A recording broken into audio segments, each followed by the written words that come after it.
So I just recorded a super speedy version of a marathon clinic, and hopefully you'll find that helpful more in general terms of planning for your marathon, especially in terms of setting up a race plan.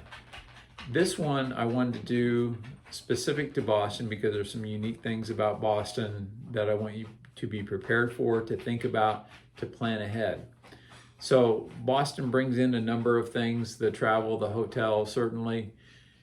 The big thing is getting to the start.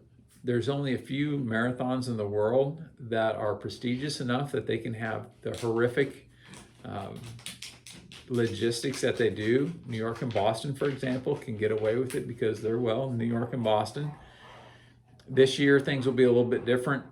My understanding is they're getting you to the race, getting you off the bus, and getting you started, as opposed to previous years where they'd get you bus there and it was a camping trip for a few hours while you waited for the race to start. So make sure that you read through all the race materials. I glaze over just as fast as anyone in reading all of that information. Even if you have to do a little bit of a time at a time, you want to do that because you don't want to get through the race experience and realize, if I'd have known that, if I'd have read that, things would have been a bit smoother. So make sure you read through that and know all the procedures and what's going on. So let's talk about Racing Boston. First of all, let's talk about the obvious. It's downhill. It's 3.5 times the legal limit. It's 3.5 meters per kilometer downhill. Legal limit is 1 meter per kilometer drop to be eligible for world best. So if you're prepared, it can be fast. I know a lot of people that have PR'd there. I did. It helps to have a weak PR going in for sure, and that's probably how I did it. But it can be a fast course, so don't just assume that you're going to be slower than normal. You can have a great race there. If you've done the hills, if you've done the long run on hills, if you've done the quality workouts on hills, all those things that we've worked into the last several months of training, you can have a great day. So in the other video, we talked about breaking your race down into logical segments for you. And those logical segments might be different from person to person, but you can look at this course map and there are some ways that you can break that down. You can look at the towns that Boston goes through in the point-to-point course, where you can figure out how you want to break it down, or by mile markers, however you want to do it. I encourage you to break that down. But you do need to account for the fact that it begins downhill. And we hope that it's faster than what you hope to run, what you hope to average, because it's free time. We don't want you working too hard, but if it's going to be downhill or it's going to be with the wind, we always want to take advantage of those factors. What can make that difficult in a crowded race situation and you can't see the downhill in front of you, it's not as smooth as if you're just out on a training run on your own and running downhill and you can really get rolling. If you can't see the next step or a few steps ahead of you, it can be a little choppy, so be careful there. Early on, you can really pound your quads, and once your quads are gone, you're going to have a rough day. So we want to protect those. You don't want to be bouncing. The vertical stuff has a magnified effect running downhill. So maybe you feel like your stride is a little bit short and your cadence is still good. That's fine. You want to protect those quads early on.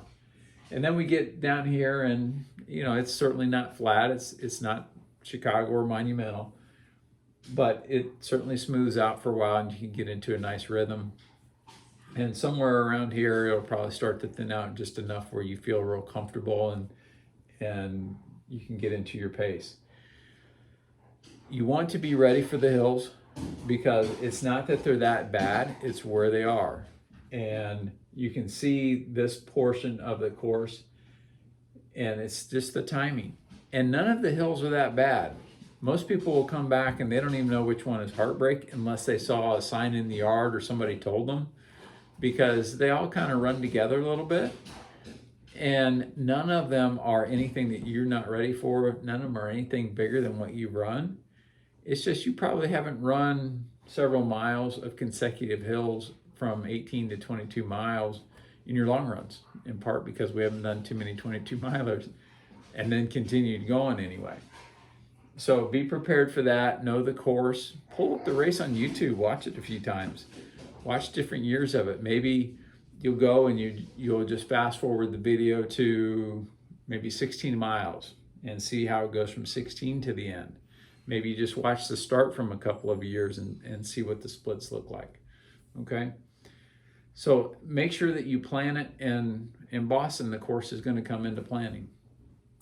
So one of my training buddies years ago, Art Letzler, he was an interesting guy.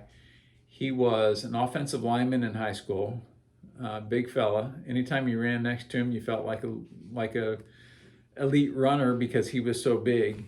Well, he wasn't quite as big after he started running a ton and got a lot faster. He's also a guy that there does not exist a picture of him that doesn't look like he was race walking, because he just never really got his feet off the ground. Having said that, he had one of the best days I've ever seen in Boston. And you can look at these 5K splits, and I put my glasses on to read these, so I'm not just making them up. Now, remember that course that we just looked at, right? These are his 5K splits: 2037, 2048, 2035, 2042, 2041, 2049, 2029. And the fastest was his last at 1951. He ran 2:53:47 at the Boston Marathon. 2:50, 2:55. I would always mention he ran 2:53 and he'd correct me. That time is 2:50, 2:55. The best I've ever seen it done, the most even I've ever seen that done. That was a huge PR for him. So take some inspiration from this, that if you can hold back and stay relaxed, stay calm, but be putting those good miles close to race pace, to goal pace in the bank, and keep it rolling, you can have a day like Art. That you just love it. Anytime the work that he put into this pays off with something like that. How many years later? This was 2010 Boston Marathon. I'm still using this 10, 11 years later as a great example of how to run the course. So let's look at some other splits. This is Jesse Davis's splits, and he's the fastest person I've ever had run Boston. And I broke these down a little differently to where green is faster. If it's red, it means it was slower than the one before. Now, Jesse was in the elite wave. You can ask him about that. Ask him about hanging out with Evan Ryan Hall in the church before the start. He's got a great story about that. But so you can see it's not as smooth as Art's, a lot faster, but they'll come and go. So if you start thinking, that one was slower, that's okay. They're going to bounce around a bit. Art was a rare example of how it can be done. This is more typical to where they're going to bounce back and forth, and that's okay. We want to just keep them relatively close together, and when they bounce back, we want them to be good again. Jesse did slow a little bit towards the end, but he was also out aggressively and was going for it. It was 2010, so I'm betting that, recalling that we were after the trial standard. Like I was running it with him, he was after the trial standard, and so it had to be out at a certain pace, and it was a little too ambitious for the day and the course and everything, and so he did slow a little bit. But looking at those splits, you can still see that there's some green there where he got faster. And I do remember I was in the stands at the finish line that day and seeing him out kick a guy, hoping that he wasn't going to tear a hamstring and go to the ground, because kicking that hard after that long on that course was something. So you can look at those and it's going to bounce back and forth most likely for you. One of the things to keep in mind, and what I have here is Kiprono and Mutai, the course record holders, and what their differentials were. The world record, or the course record rather, and when Mutai ran this, 2:03:02, it was the fastest time ever run in a competitive situation. or a competitive race. And then the next year, I think somebody maybe went under 2:03, but shortly thereafter. But his second half was faster than his first half. The women's course record, the second half is faster than the first half. And you looked at the course profile, you see all that downhill early, you see the hills in the second part.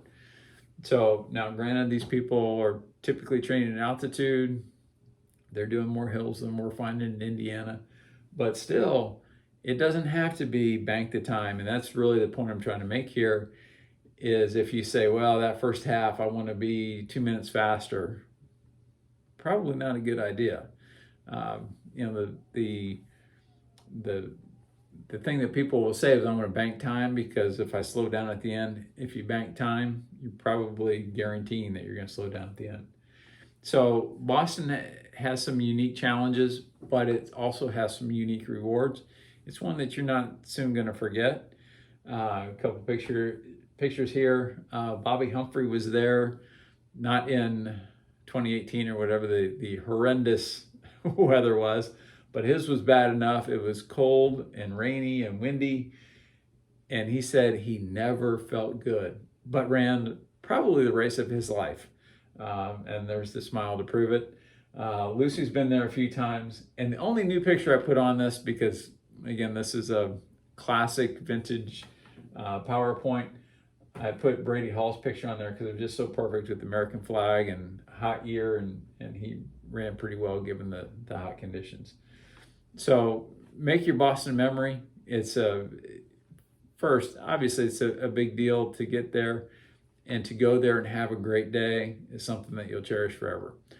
So have a great Boston Marathon. If you have questions, let me know. As I said with the last video, I try to work the questions into the weekly video and answer those as well. All right. Thanks for hanging in there for it, and we'll see you soon.